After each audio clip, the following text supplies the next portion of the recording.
జంట నగరాల్లో గణేష్ నిమజ్జనోత్సవం రెండో రోజు కూడా ఉత్సాహంగా కొనసాగుతోంది. ఇప్పటికీ ట్యాంక్ బండ్ సహా శివారు ప్రాంతాల చెరువుల వద్ద నిమజ్జనం కోసం విగ్రహాలు వేచి ఉన్నాయి. ఈ మధ్యాహ్నంలోపు నిమజ్జనాన్ని పూర్తి చేయాలని అధికారులు భావిస్తున్నారు. ట్యాంక్ బండ్ దగ్గర విగ్రహాలు బారులు తీరాయి. ఇందుకోసం ప్రత్యేక యంత్రాలను ఉపయోగిస్తున్నారు. ట్యాంక్ బండ్ సహా పరిసర ప్రాంతాల్లో పారిశుద్ధ పనులకు జీహెచ్ఎంసీ 20,000కు పైగా సిబ్బందిని ఉపయోగిస్తోంది. మరిన్ని వివరాలు మా ప్రతినిధి చంద్రశేఖర్ అడిగి తెలుసుకుందాం. చంద్రశేఖర్, చెప్పండి, రెండో రోజు గణేష్ నిమజ్జనం ఎలా కొనసాగుతోంది, ఎప్పటి వరకు పూర్తవుతుంది? జనరాగరాల్లో నిన్న నుంచి ప్రారంభమైనటువంటి వినాయక నిమజ్జనోత్సవం ఇంకా కంటిన్యూ అవుతుంది. అయితే శివారు ప్రాంతాల్లో కొన్ని ఏరియాల్లో అయితే ఇప్పటికే పూర్తయిందని చెప్పేసి మనకు సమాచారం ఉంది. కాకపోతే ఇక్కడ హుస్సేన్ సాగర్ దగ్గరకు వచ్చేటువంటి ప్రధాన శోభాయాత్రలో ఉన్నటువంటి గణనాథులు ఇప్పటికీ ఇంకా వేచి ఉన్నాయి. నిన్న సాయంత్రం ఈ రోజు ఉదయం వరకు దాదాపు 12,000కు పైగా వినాయక విగ్రహాలను నిమజ్జనం చేసినట్టు అధికారులు చెప్పారు.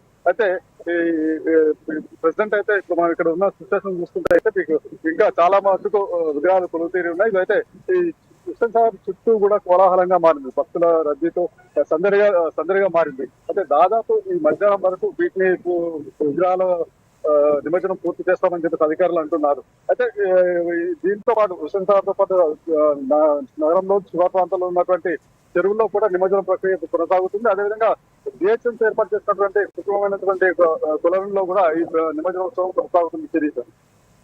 చంద్రశేఖర్, చెప్పండి, ఇప్పటి వరకు ఎన్ని విగ్రహాలు నిమజ్జనం చేశారు?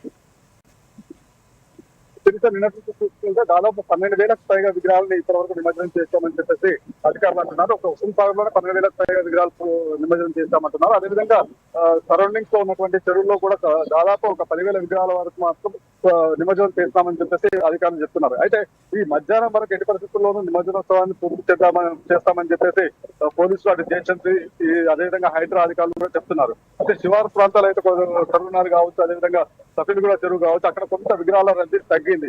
అయితే ఒక మెయిన్ హుస్సేన్ సాగర్ కి ప్రధానంగా అన్ని విగ్రహాలు ఇక్కడికి వస్తాయి కాబట్టి హుస్సేన్ సాగర్ చుట్టూత ఇప్పటికీ ఇంకా చాలా విగ్రహాలు అట్లాగే నిమజ్జనం కోసం వేచి చూస్తాయి. ఇటువైపు చూస్తే ఫ్యాక్టరీ వరకు కూడా విగ్రహాలు నిలిచిపోయి ఉన్నాయి. అదేవిధంగా ఇటు మోజంజాయి మార్కెట్ హ్యాబిట్స్ వరకు కూడా విగ్రహాలు నిల్చున్నాయి. అదేవిధంగా ఇటు ఖైరతాబాద్ ప్రాంతం కనుక చూసుకున్నట్టయితే ఇటువైపు కూడా విగ్రహాలు నిల్చున్నాయి. అయితే అధికారులు వీటిని వేగంగా నిమజ్జనం చేసేందుకు అవసరమైనటువంటి ట్రైన్ ఏర్పాటు చేసినప్పటికీ కొంత ఆలస్యంగా ఈ ప్రక్రియ కొనసాగుతుంది.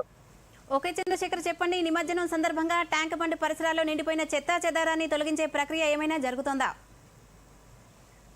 హుస్సేన్ సాగర్ లో ఇప్పటికే కొన్ని వ్యర్థాలను తీసేందుకు ప్రత్యేకమైనటువంటి యంత్రాలను హైదరాబాద్ అధికారులు కానివ్వండి, అదేవిధంగా జిహెచ్ఎంసీ సిబ్బంది కానీ జిహెచ్ఎంసీ అధికారులు కానీ ఏర్పాటు చేశారు. దాన్ని ఎప్పటికప్పుడు తొలగిస్తున్నారు.